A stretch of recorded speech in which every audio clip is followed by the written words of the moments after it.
Hello. Today we're going to read a passage written by Milton Friedman. As a student of applied mathematics, I first learned about Friedman's contribution to statistics.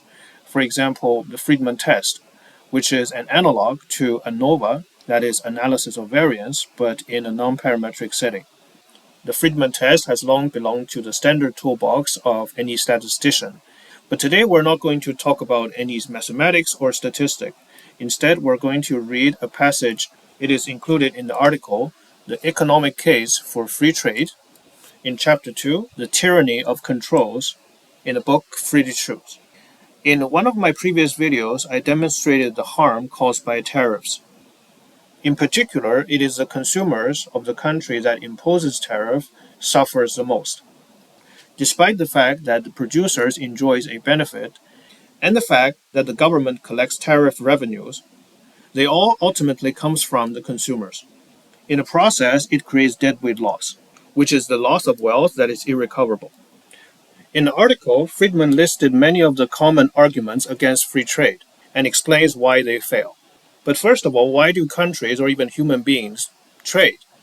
Friedman wrote, in the economic jargon coined more than 150 years ago, that is the principle of comparative advantage. Even if we were more efficient than the Japanese at producing everything, by we he obviously meant American, and it does not just apply to Japanese, it would not pay us to produce everything. That is, there's no advantage of a country doing everything by itself. We should concentrate on doing things we do best, those things where our superiority is the greatest. As a homely illustration, should a lawyer who can type twice as fast as his secretary fire the secretary and do his own typing? If the lawyer is twice as good as a typist, but 5 times as good as a lawyer as his secretary, both he and the secretary are better off if he practices law and the secretary types letters. So that's the underlying principle why human trade in the first place. The most common misconception in economics is that there is only a fixed pie. If one party wins, the other must lose. No, by engaging in voluntary trade, everybody wins. When it comes to tariffs, quotas, and all kinds of trade barriers, one of the most commonly stated reasons is that it creates jobs for the country. For example, the supporters of tariffs treat it as self-evident that the creation of jobs is a desirable end in and of itself, regardless of what the persons employed do. If all we want are jobs, we can create any number. For example, have people dig holes and fill them up again, or perform other useless tasks. Work is sometimes its own reward. For example, me making YouTube videos because I enjoy doing so. Mostly, however, it is the price we pay to get things we want. Our real objective is not just jobs, but productive jobs. Jobs that will mean more goods and services to consume. That's absolutely true because most of us only performs one job. Factory workers work at the assembly line. Instructors teach us courses. Yet in comparison, the goods and services we consume are almost always much wider. So the question is, does the job created thanks to the tariff justify the cost of living inflated by the tariff? To put it more tersely, creating jobs is easy, but creating values, that is, the real goods and services people consume, is hard. Proponents of tariffs, and perhaps more commonly, the proponents of counter tariffs, argue that free trade is only good if it is reciprocal. And this seems to be an idea accepted by many, including Alexander Hamilton.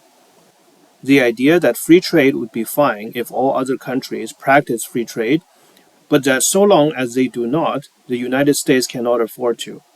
And we may substitute the United States to any other country.